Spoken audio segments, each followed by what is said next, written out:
It's the Brad and John Show. And it's Tuesday, April 29th.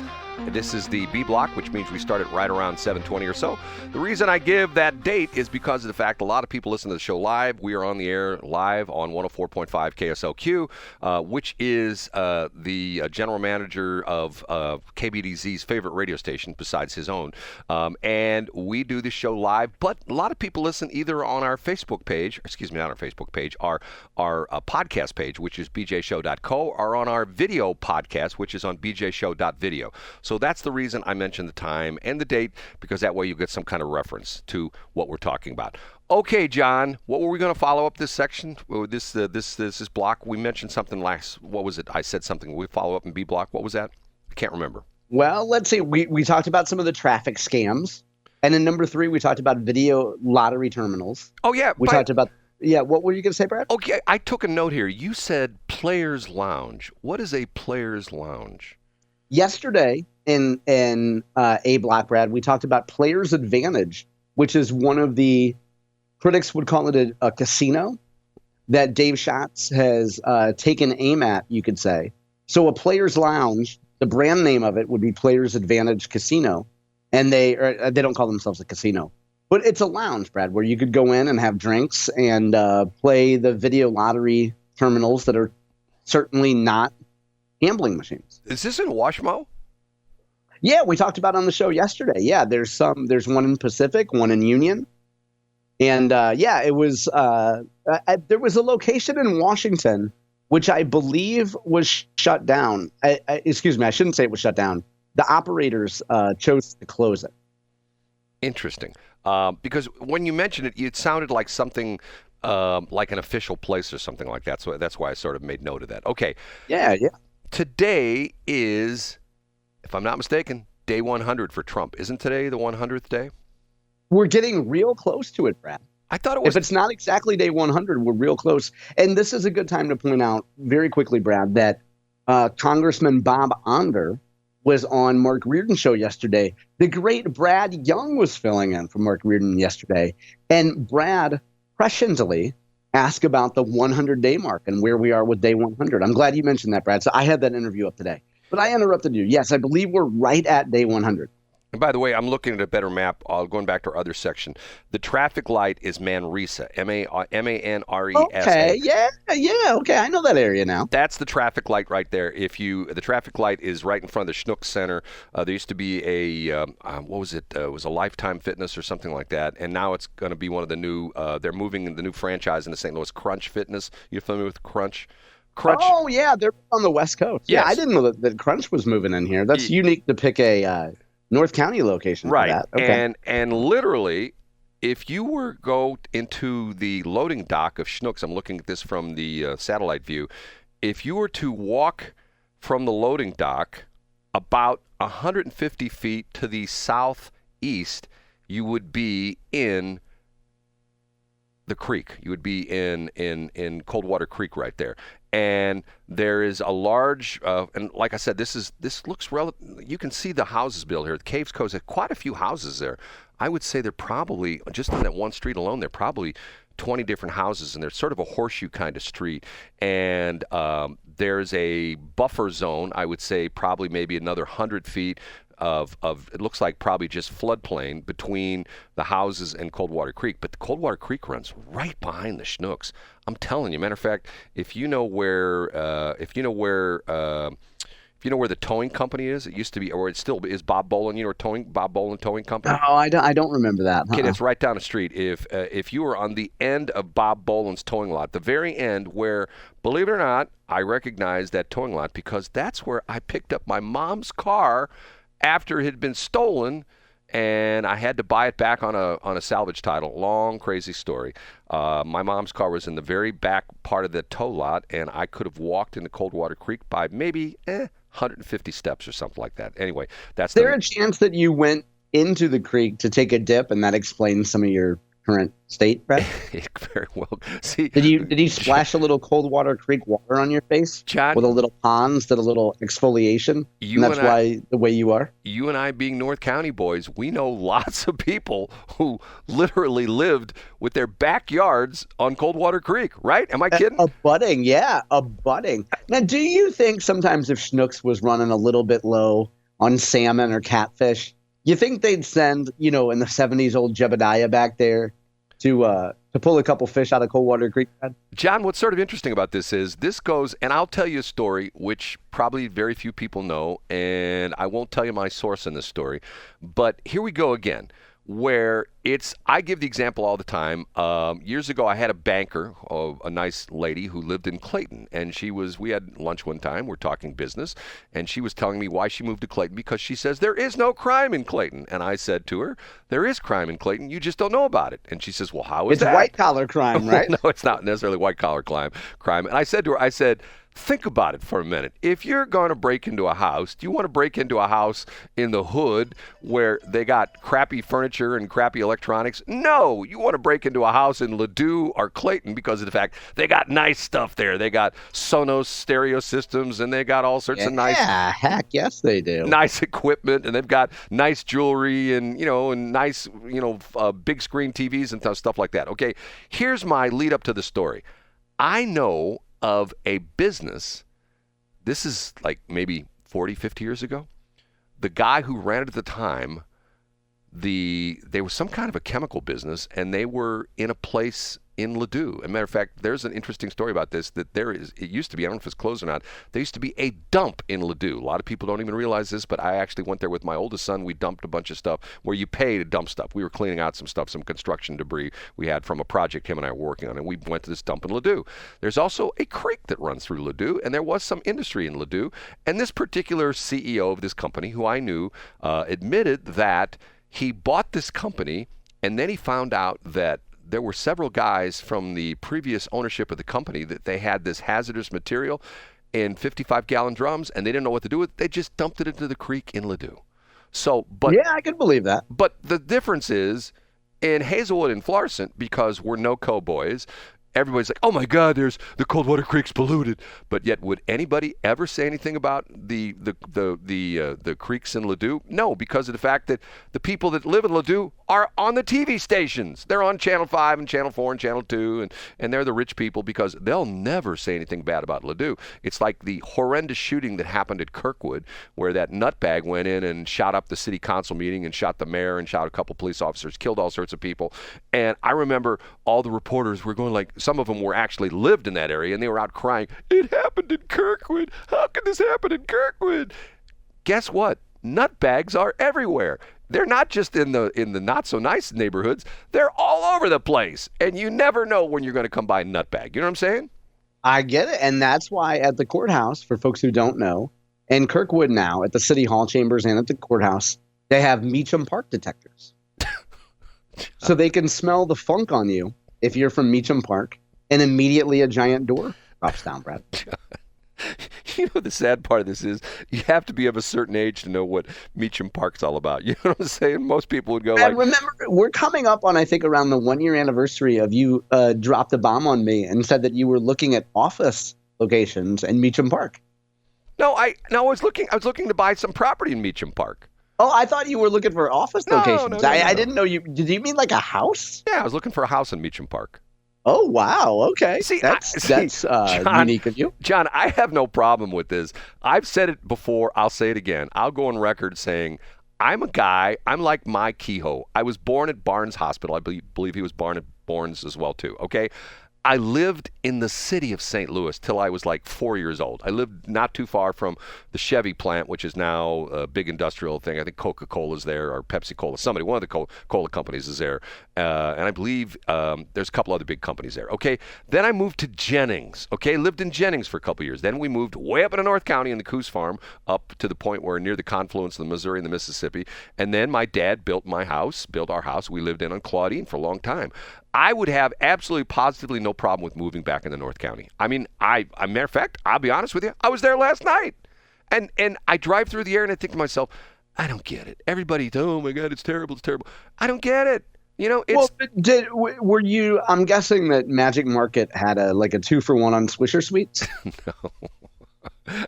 See, I'm the guy that I tell people that when I was flying traffic every single day, our airport was there in what used to be called Cahokia, which is now Cahokia Heights.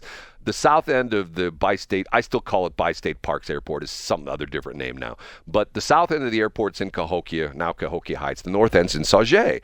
And I've said for many times that I used to drive through East St. Louis and Sauget 4 times a day because of the fact that I drove over there for morning drive, drive traffic, drove across Poplar Street Bridge, went south on Route 3, and came back out. And then I did in the afternoon. So 4 times a day.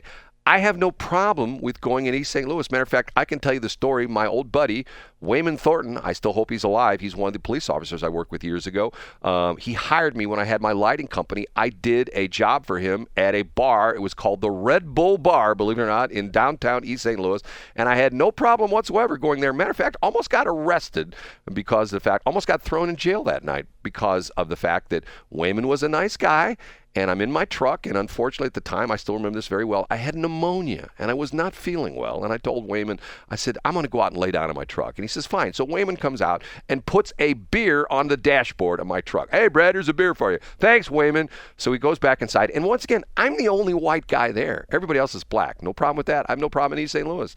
And a police officer knocks on my window, and he says, sir, in Illinois, they have this law. It's called illegal transportation. And even if you have empty beer cans on the floor of your car, that is illegal transportation. He was going to arrest me because I had an open beer bottle on the dashboard of my car, which Wayman had put there. And as he's getting me out of the car, Wayman comes out and says, hey, man, he's my bro. Leave him alone. And the police officer says, okay, Wayman, see you later. Bye. And off he went. But if it wasn't for Wayman, I would be in the city jail. And if you know, at the time, there were guys who went in the city jail alive and came out dead. But that's a whole other story. But I have no problem with East St. Louis. Matter of fact, I heard somebody talk about this the other day on another radio station. They say the most, people talk about, oh, we have a house with a view, house with a view. Do you know what the most amazing view is in the St. Louis area? The most amazing. Let me guess. Using context clues, is it East St. Louis? Yes, because you're across. You can see the arch. I mean, obviously, photographers, the best view of the Gateway Arch is from the Illinois side. It's beautiful. You go over, if you ride the MetroLink and you get off at the casino stop, which is the first one when you cross into Illinois, you're up on an elevated platform there. It is incredible. Matter of fact, I've got some pictures I took years ago when I was there in the evening and the sun was setting and the sun was right in the middle of the arch. It was a really cool picture. And I'm thinking to myself, there should be luxury condos in East St. Louis. There should be 20 and 30-story condos. Boy, those would sell like hotcakes. By the way, you lost me when you said if you get on the MetroLink. You don't ever ride the MetroLink? Now, are you being serious or joking? Have you ever been on the MetroLink? Yeah, I used to ride it all the time. And Brad, as we've discussed before, I used to do the popular trick of I would park at the North Hanley stop if I was going to Cardinal games. When I lived in the central rear end, I would ride it downtown with buddies to Cardinal games all the time.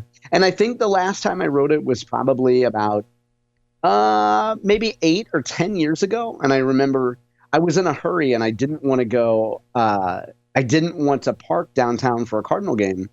And I remember taking the MetroLink, or maybe I was going to something at Enterprise Center. Anyway, and I got off and a gentleman was very eager to ask me if I could give him 50 cents. And he had some pre-legal cannabis that he was smoking publicly, very outwardly.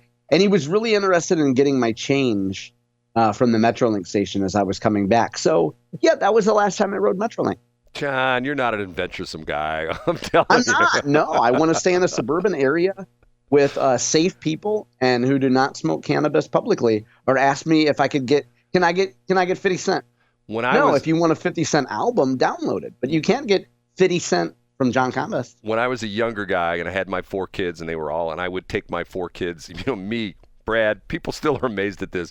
I took my 4 kids everywhere. At one point in time when, my youngest son was born, under a year, I used to take him. Matter of fact, I told the story. I was on the road 10 days with my 4 kids. At the time, they were 10, 6. What was your MetroLink angle on this, Brad, as we wrap up the segment? I used to go to MetroLink all the time with my kids. We'd park at the secret MetroLink station that nobody knows about, which is still like the secret MetroLink station. They call it Umsel South. Has a very small parking lot. Not too many people know about it. You can pull right up like within 50, 60 feet from where you get on the train. We'd go down there, get in the train, and I would take all 4 of my kids. We would go down to Union Station. We would go eat lunch. Matter of fact, years ago, we'd go to Casa Gallardo, eat lunch there, or one of the other places.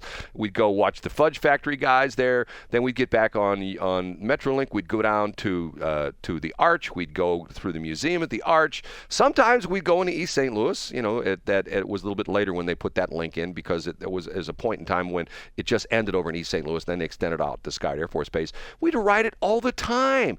And my favorite thing was with my kids, especially my older kids when they were, not real small, we did MetroLink surfing. And the interesting thing about this is we would stand, and we would stand like between cars. There was a section that rotated, and we would stand on those rotating sections. And the idea was, MetroLink surfing was, we would not hold on anything, and we would try to stay upright while the MetroLink trains accelerated and decelerated and came around curves. And it was like surfing. You had to have a certain position where you put your legs, you had your arms out, and you were balancing because of the fact that you couldn't hold on to, the grab rails they had in there. You just had to essentially surf.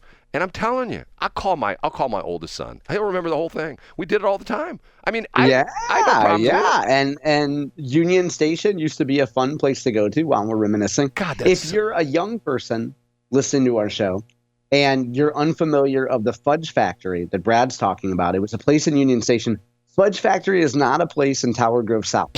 Okay, it's not the Grove, and it's not a late night establishment for alternate lifestyles, but the fudgery, or the Fudge Factory as it was colloquially known, was at Union Station. You could watch people make fudge, and they had a whole little rap they did, a whole singing and dancing thing to peddle their fudge. Yes. Yeah, Union Station used to be safe. Remember that? The guys were very talented. They had a big, it was like a granite countertop or stuff like that, and they would literally make the fudge right there, big blocks of it. Like if I remember, it was almost like a 4x8 sheet of plywood, wasn't it? It was so good too. And they would do this routine. They would very entertaining. They would talk and they'd tell jokes and stuff like that. They're making the fudge, and then their pitch was, after they get done with their thing, hey, the fudge we've made last hour is right now. We're talking about fresh. It's right over here in the counter, and people would go over and buy it like crazy, and it was really good fudge. Right, John? It was good stuff. It was fantastic. Think of how many people today, Brad, how many white people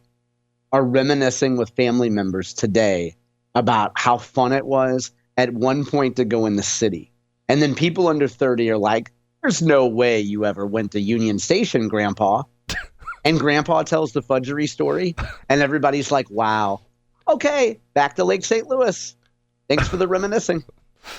Or the original KSLQ transmitter, the original KSLQ, actually the second generation KSLQ, the original, if you can imagine this, the original KSLQ transmitter, when it came on the air, was on top of the hotel in downtown Clayton. There was a tower on top of the hotel right across the street. Back in the day, it was called the Helio Colony. I don't know what it is right now. I think it's the Holiday Inn or something like that. Right across from the Sevens building, if you know where that's at. And the second generation KSLQ transmitter was downtown on top of what used to be the old Boatman's Bank building, which is now the Marquette building, which is now a condo building. And we used to do transmitter maintenance down there Sunday night, Monday morning at like 2 o'clock in the morning, and we would go into downtown St. Louis at 2 o'clock in the morning, and sometimes after we got done at like 4 o'clock in the morning, we would sit on the streets, and I'm not a beer drinker, but one of the guys I worked with was a beer drinker. We'd sit there on Broadway in downtown St. Louis and tilt some brewskis at 4 o'clock in the morning. Now, can you imagine doing that now, John? Would you say, if I said, hey, John, you know what I did this past Monday morning at 4 o'clock in the morning? I was drinking with my buddies on Broadway downtown. We were tilting brewskis. Would you say, Brad, do you have a death wish? Was that what you said? Yeah, that's exactly what I would say. And I would say that you would probably end up as a statistic sometime soon. Right. And then I'd say, as long as you paid protection money to the guys at the fudgery, you'll be okay. Either that, or I would be run over by ATV ATVs and mini bikes from the 12 o'clock boys as they sped through downtown St. Louis, hundreds of them at a time. Okay, we have to take a break. These last few minutes brought to you by Tim. What's his name again? The guy who left Franklin County. What's his name, John? Tim Brinker. Tim Brinker, who is the head of what organization is he head of now, John? Greater St. Louis Inc. And his model is better the 12 o'clock boys than the golf cart boys. Yes. Better the 12 o'clock boys than the golf cart kids in Cottleville, right?